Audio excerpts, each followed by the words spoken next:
Hello, and welcome to a brand new series produced by Nordhaus Press, where we introduce some of the faces behind the pages responsible for bringing our readers their favorite titles. Today, I'm here with Mark Stewart, the writer responsible for many of our popular sports series, such as First Touch Soccer and Team Spirit. Mark, thank you so much for joining us today. It's my pleasure. I was thinking you could start things off for us by telling us a little bit about yourself and what you do for a living. I am a writer, an editor, what they now call a content producer. I also do a lot of work in branding and marketing for big companies over the years, like Sesame Street and the NBA and some boring stuff like insurance companies. That's what it is to be a writer these days. You have to be sort of nimble and try and use your skills in any way possible and sharpen those skills all the time. But in the end, it all comes down to good storytelling, and that's, I think, what works in the books I've done for Norwood House. Were you a young writer, or was that a passion that developed later in life for you? I come from a family of writers, or I should say a publishing family, mostly in newspapers and magazines, but every generation would do something different. My grandfather was the Sunday editor of the New York Times for many, many years. My mother and father were both journalists and editors for major magazines, and my father for the New York Times. So, often what happens is you grow up around the dinner table, and that's the discussion. And so, obviously, in a family like that, words were very important. Everyone was editing everybody else, so you become a good editor almost by default. What are some of the particular challenges you face with writing a children's book that you might not face with other types of books for different audience ages? I don't find it particularly challenging. I do know from talking to other writers and to other people I've worked with that the things that are most challenging are the things that I consider my strength, which is really the ability to slip into the shoes of your reader, whether your reader is 7 or 11 or 15 or a high school senior, and see, not only see your writing and your organization through their eyes, getting from one thought to another thought to another thought, seeing the world through their eyes.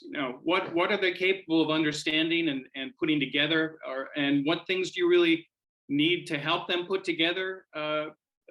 And then what things you should just sort of stay away from, because that's down the road in terms of their comprehension. Even if you're writing a book for an 8-year-old, you've got to research it for an adult. You want to make sure you have all that information at your fingertips, because then you can pick and choose the things that will get that young reader to the place you want them to go. Your creative work involves over 250 nonfiction books for people in the young adult audiences. How do you do your research? Every author seems to have their own way of doing it. I'd love to hear more about how you go about that process. Well, back in the days when dinosaurs roamed the earth, there was no internet. So if you wanted to acquire all the facts you needed, you had to find hard copies of things. And if that meant multiple trips to the library, it was sort of like tick-tock, time's running out. All of a sudden, what you're making as a writer or as a book packager or whatever is getting lower and lower and lower. So what I learned very quickly is to build up a library of books and periodicals that I could go back to and that I had indexed myself and were organized. At one point, I think I had 7,000 nonfiction books and somewhere in the order of 15 or 20,000 magazines, newspapers. What I assumed would happen when the internet came in the mid-90s and was easy to access was that eventually all that stuff would become obsolete. But what I found was, for the most part, most really good information still isn't on the internet, because it does take someone physically to take what's in a book or what's in a magazine or in a newspaper and put it there in a way that it's easy to access, easy to understand, and it's an efficient process to find the information you need. And I would say it's about 50% easier than it was back then, but I still have a huge, huge advantage that I use every single day. I was told that you have quite a bit of a sports collection / memorabilia. I was wondering if you could tell us a bit more about it. For the most part, it's all in trying to get the research material. I would end up buying collections. I once bought out a whole baseball card store, immediately got rid of the baseball cards, kept all the other stuff.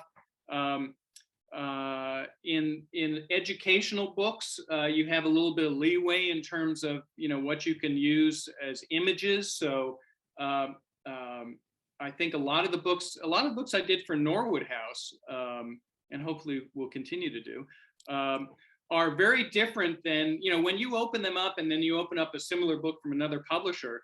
You will notice immediately that they have a very different look. And it's not so much the design, it's like, I've never seen that picture, I've never seen that picture, I've never seen that. It could be a book about the Yankees where you see the same pictures about Babe Ruth and Lou Gehrig and Derek Jeter over and over and over again. I have a lot of things I can slip in there that really are a point of differentiation for a publisher. And Norwood House appreciated that. Several others have too.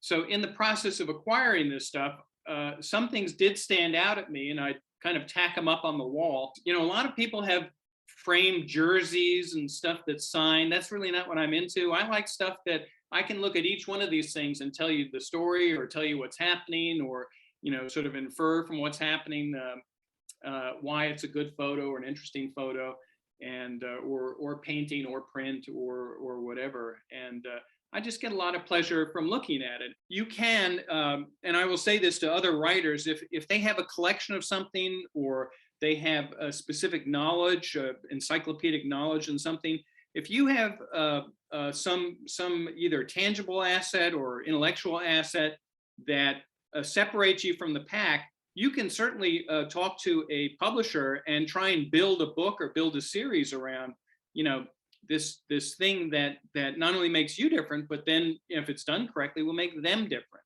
And that's something I always try and do with the books that I'm involved with. Because listen, I started writing these books in the 1990s. So a lot of my readers, that's a long time ago, a lot of my readers have kids of their own. And I've run across people who said, oh my gosh, I read all your books when I was at camp or in school, or yours were the only books I would read, or things like that. There were a lot of people I've heard for over the years, especially on the websites I'm involved with, where they'll say, are you the same Mark Stewart, who wrote this book, that book, that book? Said, I was really reluctant to learn how to read. It just wasn't my thing. And then I got a hold of your books, and there was like something about them that made me feel, this sort of empowered me, made me feel I knew more than my teachers, or I had this sort of baked in interest, and it really sort of got me into reading.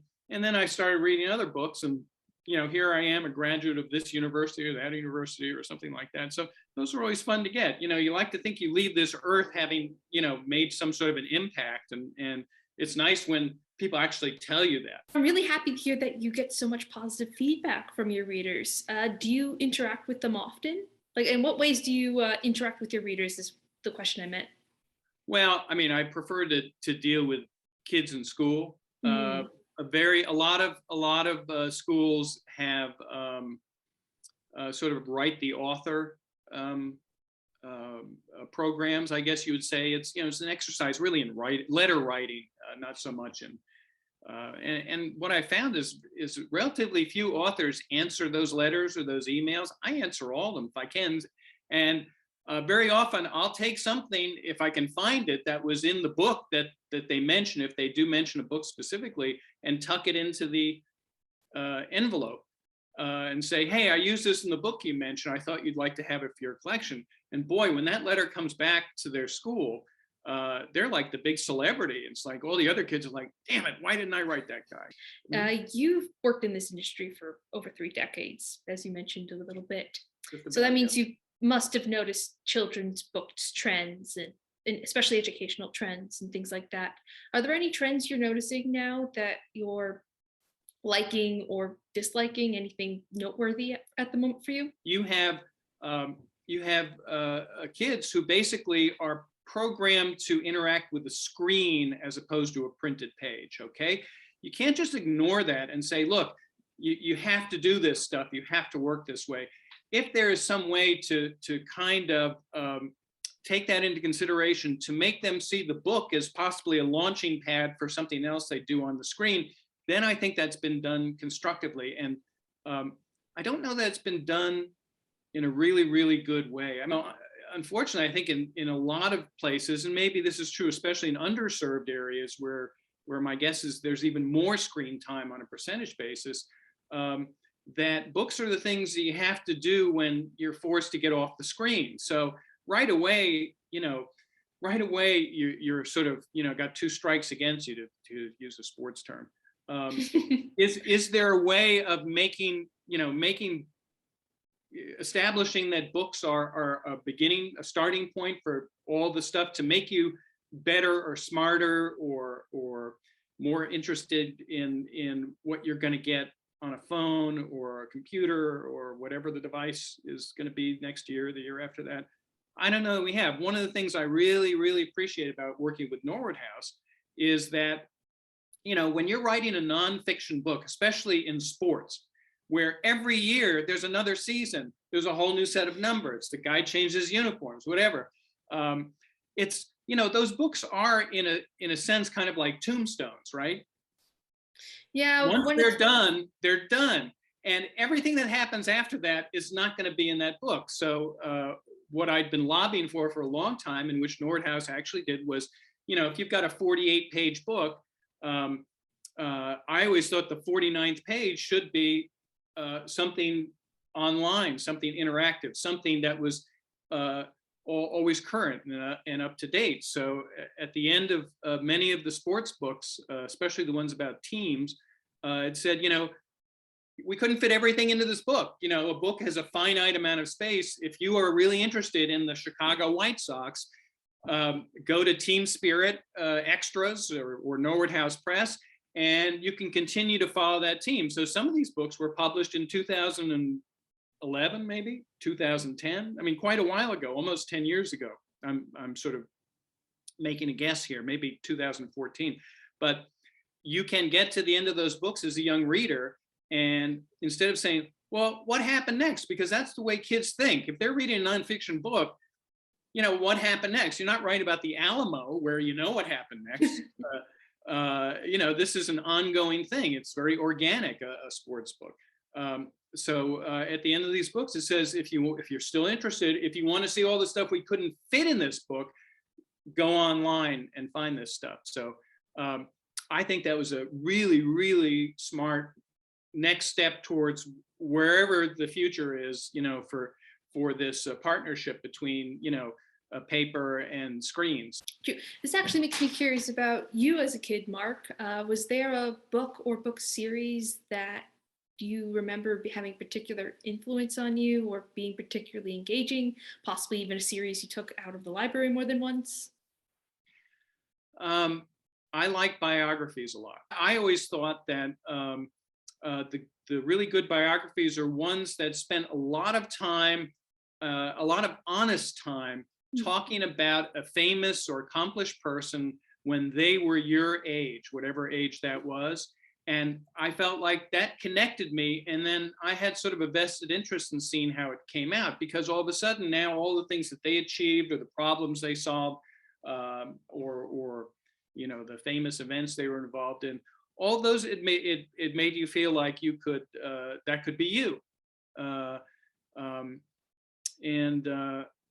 I think that had a big impact on me. And I've done a lot of biographies. I don't think I've done any for Norwood House necessarily, but I've done quite a few for a number of publishers, for adults and kids. And I've always spent a huge amount of time trying to kind of recreate the childhood of the person I'm talking in a way that is relevant to kids today, because I think that's a dynamic that works really, really well. One of the nice things is that because of this exposure that kids now have to all media and all things, and the fact that there's almost no filter on anything, I can write a story, I can write a book about, let's say, an athlete whose vision of himself or herself and the world and how they deal with problems and how they overcome obstacles may have been the result of like their brother being killed in a drive-by shooting, or somebody on drugs, or things that would never make it into a book from my childhood. So I think that's a really valuable thing, that the filter is off to a certain degree, not on everything, of course, but I think, and I know this because I've talked, when I get letters from kids or emails, they'll say, I really like this part where you talked about, and it basically be something about not what they did when they were already famous, but something that kind of molded them as people. So, that happened to me too, or whatever. There was a series that was done, I think, by American Heritage, and it was a series of books about all the presidents up to probably Lyndon Johnson. So I'm dating myself a little bit here. But those were really, really good. And what I remember about those books is that for a lot of presidents, there's no photography available at all, but they use actual stuff, I think from museums probably, or stuff that American Heritage had access to really show things that this person from the 1850s would have held in their hand, or something that they wrote, or something like that. So that made a big impression on me. Shoot, that actually brings me to the last question I have for our interview today, would be, what advice can you offer people trying to enter the writing and publishing industry, and any advice that might help them becoming a children's writer or editor? I think good writing, whoever your audience is, it's like exercising a muscle. If you're not writing 1,000 to 5,000 words a day, and that sounds like a lot, but you get to a point where 5,000 is just like, oh, what time is it? I guess I can have dinner now. It becomes such a natural thing. It's like, I play still softball, and I coach baseball up until recently, before the pandemic. I get out there and get out to shortstop or third base, and they hit a ball, and no matter what kind of bad hop it takes or what it is, I'm always fielding the ball. My feet are always in the right position. I'm always got the right arm angle, and I always throw it to first in the same way. And I realize I don't even think about that stuff anymore, because I've done it thousands and thousands and thousands of times. And that's what you got to do. I mean, that's my advice to anyone who wants to get into the business, whether they are getting into it from some other business, or whether they're coming right out of college, or even younger than that. You write, and then you're just going to get better at it, especially when you find something that you're truly interested in, or you see, if you have a different angle, a different way of attacking a subject, you'll know it, because people will tell you that. And you get better and better. And the other thing I would say is, when you've written something, before you hand it to somebody like an editor, read it out loud. If it doesn't sound right, it ain't right. Good writing habits are important for no matter what you do. It's not just if you're writing professionally, because if you're writing something that someone else is seeing and that has any kind of a business implication, even a very indirect one, you're a professional writer. You just don't know it, So, all the stuff they taught you in school, it still holds. There's a reason they teach you that thing in, up through 7th and 8th grade and things like that.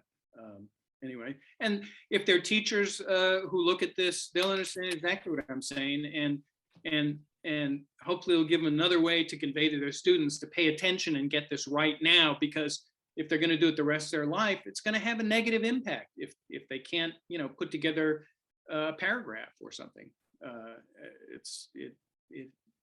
It always has an impact.